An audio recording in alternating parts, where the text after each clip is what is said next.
نے شاید مینیفیسٹیشن کے بارے میں کئی ویڈیوز دیکھی ہوں گی. Vision boards, affirmations, law of attraction, اپنے فیوچر پریزنٹ ٹینس میں لکھنا، ہر رات سونے سے پہلے اپنی ڈریم لائف ویژولائز کرنا، اور شاید آپ کی کچھ دعائیں اور مینیفیسٹیشن سچ ہو بھی گئی ہوں گی.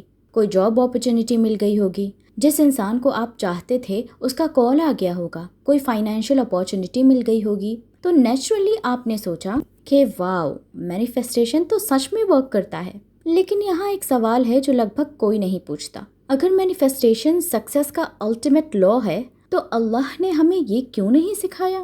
نبی صلی اللہ علیہ وسلم نے ہمیں مینیفیسٹیشن سے بالکل اپوزٹ چیزیں کیوں سکھائی؟ کیونکہ قرآن مینیفیسٹیشن سے کئی زیادہ پاورفل چیز سکھاتا ہے. ایک ایسا لا جس نے انبیاء، علماء اور 1400 سال سے ملینز آف مسلمز کی زندگیاں بدل دی ہیں. اس لا کا نام ہے توکل. اب آپ سوچ رہے ہوں گے کہ توکل تو ہم نے 1000 بار سنا ہے، اس کے بارے میں سمجھا بھی ہے اور ہم توکل اللہ پر کرتے بھی ہیں، لیکن یہ مینیفیسٹیشن سے زیادہ پاورفل کیسے ہو سکتا ہے؟ تو یہ ویڈیو اینڈ تک ضرور دیکھیں. زیادہ تر مینیفیسٹیشن ٹیچنگز ایک اسمپشن پر بیسڈ ہوتی ہیں. آپ کے تھاٹس آپ کی ریالٹی کریٹ کرتے ہیں. بس پازیٹیو سوچو، اسٹرانگ بلیف رکھو اور یونیورس آپ کو اس کا رسپانس دے گا. سننے میں تو بہت اٹریکٹیو لگتا ہے، لیکن ایک پرابلم ہے. اسلام سکھاتا ہے کہ آؤٹ کمز کا کنٹرول صرف اللہ کے پاس ہے. اللہ قرآن میں فرماتے ہیں، اور تم کچھ نہیں چاہ سکتے مگر جو اللہ چاہے. آپ پلانز بنا سکتے ہیں، گول سیٹ کر سکتے ہیں، ایکشنز لے سکتے ہیں، لیکن فائنل رزلٹ اللہ کے ہاتھ میں ہوتا ہے. یہی مینیفیسٹیشن ایک چھپا ہوا برڈن کریٹ کر دیتا ہے، کیونکہ اگر آپ کے تھاٹس ہی ریالٹی کریٹ کرتے ہیں تو ہر فیلئر آپ کی غلطی بن جاتی ہے اور آپ کی غلطیوں کا بوجھ سیدھے آپ کے اوپر پڑ جاتا ہے. فار ایگزامپل، آپ جو چاہتے تھے وہ آپ کو نہیں ملا، اس کا مطلب ہے آپ نے کبھی بلیف رکھا ہی نہیں. ابھی بھی آپ اسٹرگل کر رہے ہیں، اس کا مطلب آپ کے اندر لمیٹنگ بلیفز ہوں گی. نوٹس کریں یہ مینیفیسٹیشن سسٹم کیسے ڈیزائن کیا گیا ہے. سکسیس آئے تو میتھڈ صحیح ہے، لیکن فیلئر آئے تو بھی میتھڈ صحیح ہے. میتھڈ کو کبھی کویسچن کیا ہی نہیں جاتا. لیکن اسلام آپ کو اس ٹریپ سے پوری طرح آزاد کر دیتا ہے. بہت سے لوگ کہتے ہیں کہ مینیفیسٹیشن کام کرتا ہے کیونکہ انہوں نے ریزلٹس دیکھے ہیں، اور اس کی ایک وجہ ہے. اسی لیے نہیں کہ تھاٹس میجک کی طرح یونیورس کنٹرول کرتے ہیں، بلکہ اس لیے کہ تھاٹس آپ کے بیہیویئر کو افیکٹ کرتے ہیں. اگر آپ کسی اپرچونٹی پر لگاتار فوکس کرتے ہیں تو آپ کو اپرچونٹیز زیادہ نظر آتی ہیں. اگر آپ کانفیڈنٹ ہو جاتے ہیں تو آپ کا بولنے کا انداز ہی بدل جاتا ہے، آپ کا ایکشن بدل جاتا ہے، آپ بیٹر ڈیسیشنز لینے لگتے ہیں، زیادہ اپرچونٹیز ٹرائی کرتے ہیں. سائیکالوجسٹ اسے سلیکٹیو اٹینشن اور ایکسپیکٹنسی ایفیکٹ کہتے ہیں.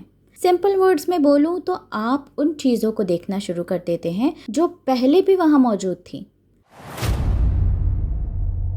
قرآن کا فارمولا بہت سمپل ہے. میکسیمم ایکشن لو، اللہ کے حوالے کر دو. زیادہ تر لوگ صرف ایک سائیڈ فالو کرتے ہیں. کچھ لوگ اللہ پر ٹرسٹ کرتے ہیں لیکن ایفرٹس نہیں کرتے، اور کچھ لوگ ایفرٹ میں اتنا کھو جاتے ہیں کہ اللہ کو بھول جاتے ہیں.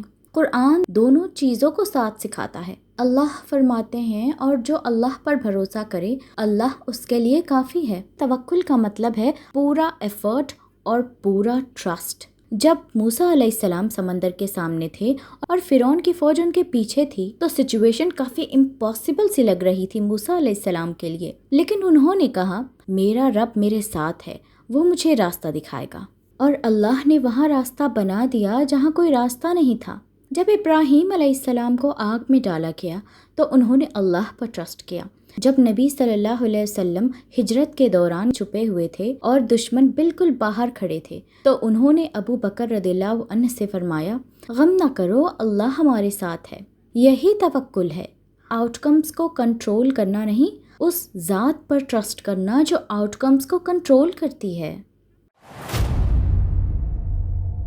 ایک شخص نبی صلی اللہ علیہ وسلم سے پوچھا، کیا میں اپنے اونٹ کو باندھ کر اللہ پر ٹرسٹ کروں یا کھلا چھوڑ کر اللہ پر ٹرسٹ کروں؟ نبی صلی اللہ علیہ وسلم نے فرمایا کہ پہلے اسے باندھو اور پھر اللہ پر ٹرسٹ کرو. اس حدیث کے 2 حصے ہیں، پہلے ایکشن پھر ریلائنس، پہلے ایفرٹ پھر سرنڈر، پہلے پلاننگ پھر سکون۔ اور جب آپ واقعی اس بات کو سمجھ لیتے ہیں تو ایک عجیب سکون پیدا ہوتا ہے۔ تو آج رات پھر سے ڈائری میں مینیفیسٹیشنز کے افرمیشنز لکھنے کے بجائے کچھ الگ کر کے دیکھیے۔ ایک ایسی چیز کے بارے میں سوچئے جو آپ بہت زیادہ چاہتے ہیں، شادی، بزنس، کریئر، فائنینشیل فریڈم، اس میں سے کچھ بھی۔ لیکن یہ دعا کیجئے کہ یا اللہ، یہ وہ چیز ہے جو میں چاہتا ہوں، لیکن تو وہ جانتا ہے جو میں نہیں جانتا۔ میں اپنی پوری کیپیسٹی کے مطابق ایفرٹس ڈالوں گا اور رزلٹ تیرے حوالے کرتا ہوں۔ اور اگلے دن سے پہلے سے زیادہ محنت کریے، پہلے سے بہتر پلاننگ کریے، پہلے سے زیادہ ایکشنز لیجئے، لیکن آؤٹ کم اسی کے حوالے کر دیجئے جس کے پاس ہمیشہ سے تھا، اللہ کے پاس۔ کیونکہ مینیفیسٹیشن آپ کو خود پر ٹرسٹ کرنا سکھاتا ہے، جبکہ توکل آپ کو اس ذات پر ٹرسٹ کرنا سکھاتا ہے جس نے آپ کو پیدا کیا ہے۔ اور یہ قرآن کا وہ لا ہے، وہ طریقہ ہے جو آپ کو سب کچھ دے سکتا ہے۔